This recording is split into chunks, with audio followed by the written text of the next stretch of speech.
Stephen Caulker, I've sat here for years hating myself. This year was almost the end. The QPR defender talks powerfully about his struggles with mental illness, his addictions to gambling and drinking, and why he is thankful still to be alive.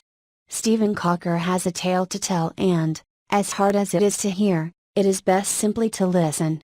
His stream of consciousness veers from scoring on his England debut less than 5 years ago and the thrill at potential being realised to the horrific mental health issues that have almost ended it all in the period since. A player who, from the outside, appeared blessed with talent and opportunity speaks of desperate anxiety and self-loathing. He contemplated killing himself in his darkest moments, with his path one of self-destruction.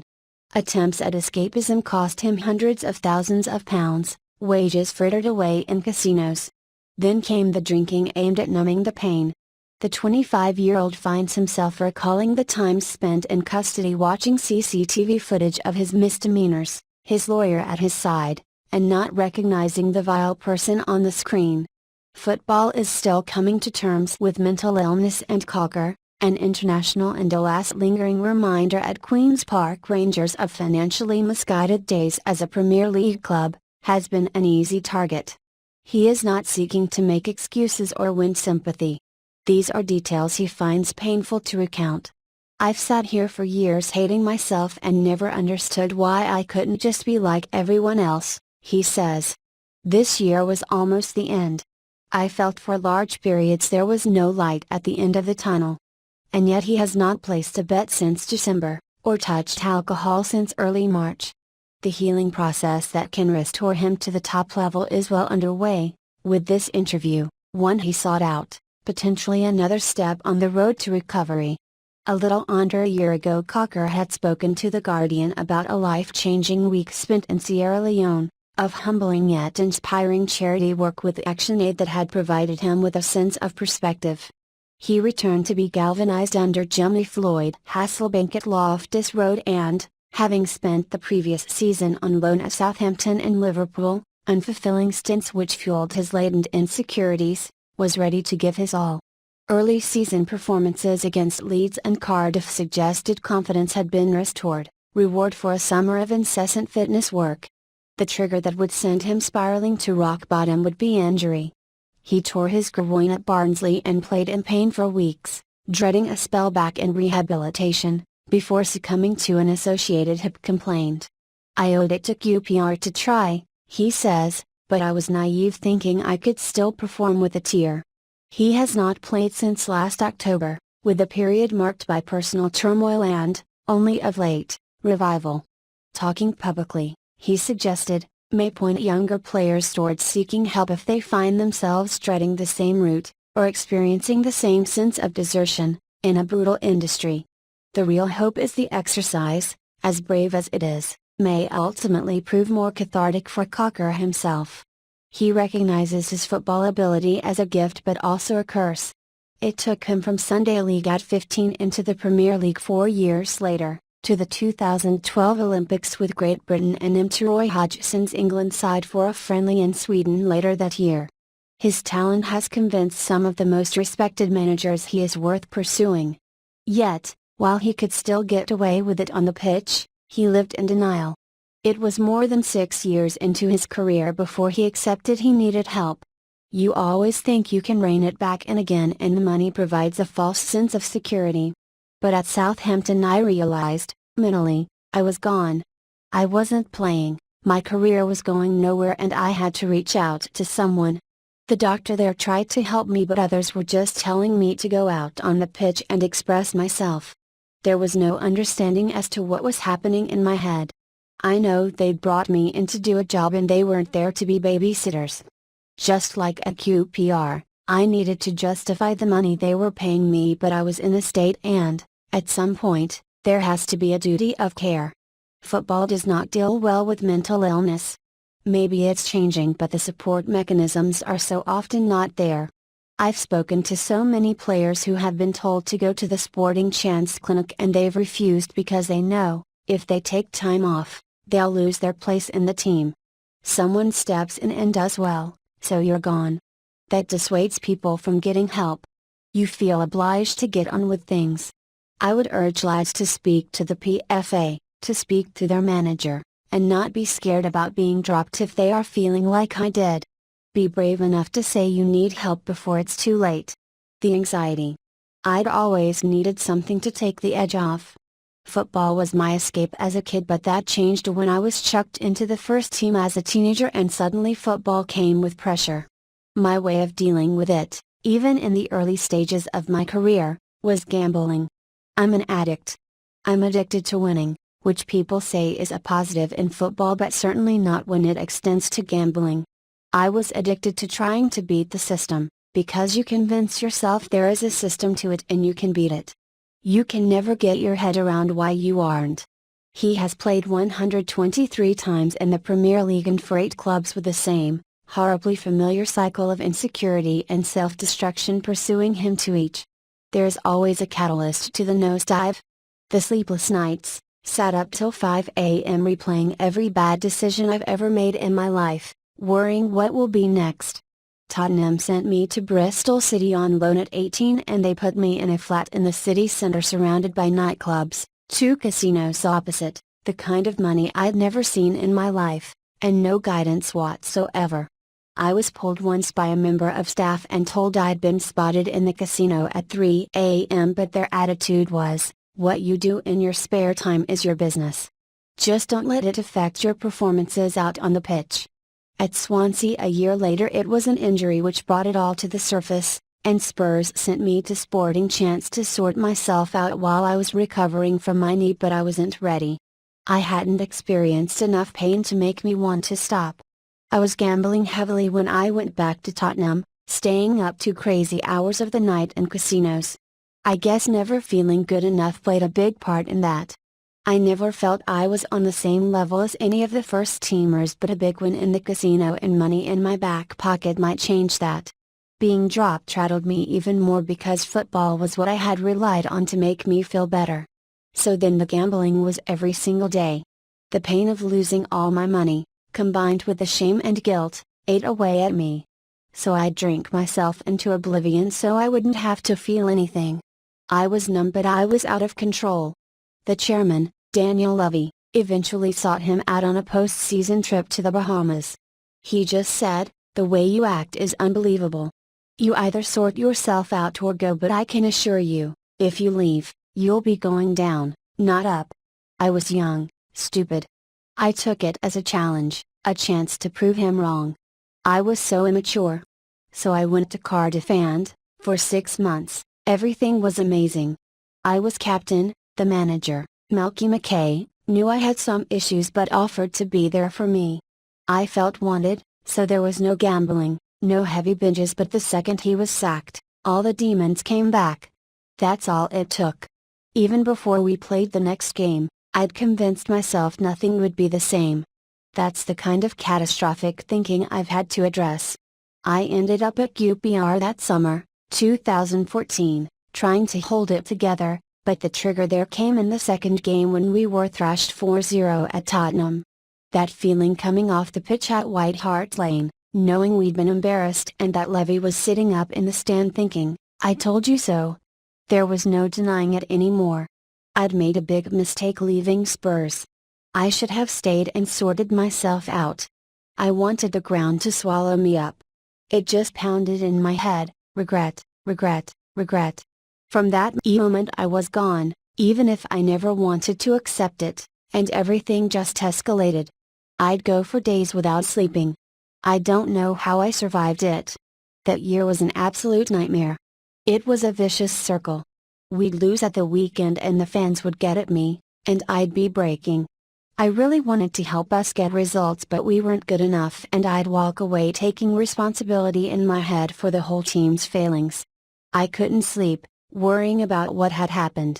The only relief I found was in alcohol. It would silence the voices of doubt and self-hate, temporarily anyway, but I'd be too intoxicated to go into training, and the blackouts, I'd have no memory of anything. It could be Monday and I'd have no memory of what had happened since Saturday night. I'd wake up, roll over and look at my phone, and there'd be texts from people saying, "Did you really do this last night? The manager wants to see you." It was terrifying because I didn't know what had happened. There were occasions when he would wake up in a police cell. He grimaces when asked how often he has been arrested, embarrassed to admit the figure, but the drunk and disorderly offences would flare up from London to Southampton to Merseyside. Sometimes I'd be sat there with the police and my lawyer, watching the CCTV footage of what I'd done, and I didn't recognize myself. I couldn't believe the person I was. It's so hard to accept I could be like that. In Liverpool I was waking up in the middle of the night throwing up, people were blackmailing me, club owners and bouncers, pay money or we'll sell this story on you. And I had no idea what I'd even done on those blackouts. I eventually told the club I couldn't function and needed to go back into rehab. Things might have improved last season under Hasselbank had the hip injury, diagnosed as a week-long issue that became a complaint which prompted 5 different prognoses, not rendered him helpless once again. I'd cost the club £8 million, was one of the top earners and one of the few left from the Premier League, and people had no explanation why I wasn't performing. Why I was absent. It ended up as my toughest year ever. I couldn't train. My girlfriend lost her mother and was grieving while living with someone struggling with addiction. My son, who lives with his mother in Somerset, is now at school so I'd go months without seeing him. He had always been my safe place. There was no release. QPR and my agent tried to push me towards Lokomotiv Moscow in January, saying it would be a fresh start. Part of me thought the money they were offering could solve all my problems, but why would being on my own out in Russia help? I had no idea how to break the cycle, and being in Moscow while still injured just felt a recipe for disaster. The manager, Ian Holloway, was actually telling me to stay. I'd been in his office close to tears, so he said, "How anyone could think sending you there would be a good idea is beyond me. You need to get yourself right." I appreciated him for that, but, for the club, I can see why it was appealing to be shot of me, but I was in no fit state to move and eventually pulled the plug on it. I'd had one last gamble and lost a hell of a lot of money in December. A last blowout. It was at that point I finally accepted I could not win, that there was no quick fix, no more daydreaming I could save the world through one good night on the roulette wheel. It was all a fantasy that took me away from having to feel anything. I contemplated suicide a lot in that period. A dark time. Everything I'd gone through in football, where had it taken me? All the guilt, the embarrassment, the shame, the public humiliation in the papers. And for what? I could cling to my son, to what I'd done in Africa, or the properties I'd bought my family, but I'd blown everything else. I reckon I've lost 70% what I've earned. When you lose that amount of money, the guilt. That's so many lives you could have changed. There was no escape, no way out, other than to leave. But, in the moments of clarity, I knew I couldn't do that because of my son. I haven't gambled since, but the drink filled the void for a while. I was scared and didn't feel like there was anywhere else to turn. Rehab didn't work before, so why would it work now? I stupidly took comfort in the alcohol, but it ended up deepening the depression. It was relentless from every angle. Until 12 March. That's the day I lost my driving license. That's when I realized my life had become unmanageable. Caulker was ordered to pay £12,755 in fines and costs at Slough Magistrates Court at the end of March, and was banned from driving for 18 months, having refused to blow into a breathalyzer after police were called to a car park near Windsor Castle. I knew I was over the limit. I knew I'd get the ban, but I didn't want to tell my parents I'd fucked up again. What if I had driven the car out of the car park and killed someone? No, that was it. I've been up before a judge 4 or 5 times. No more second chances. It's a jail sentence next. I was still injured and unable to play, so I signed off sick. I went to see a specialist who diagnosed me with depression and anxiety. He prescribed me medication and we put together a plan where I would take some time away to sort myself out. He and his girlfriend traveled to Africa and India, helping in orphanages, homeless shelters and schools where the suffering was exposed and obvious. He has attended countless Gamblers Anonymous and Alcoholics Anonymous meetings, and has reached out to support workers in the game such as Clark Carlisle for advice. He has not touched alcohol since his arrest in March. He takes medication, a mood stabilizer, to try to balance my highs and lows, and address that chemical imbalance which makes my behavior so catastrophic, twice a day. Golf is a new, more constructive vice. People say I've done all this because I've had too much money thrown at me, but I know teenagers without a penny who have the same addictive traits as me. Whether I played football or not, I would still be suffering from this illness, just without the public pressure and humiliation. Addiction does not care. I am a man of extremes. People don't see me doing the extra training, eating right, going to the pool every night to get fit, attending the anonymous meetings, doing the charity work. That is still me. That is who I am.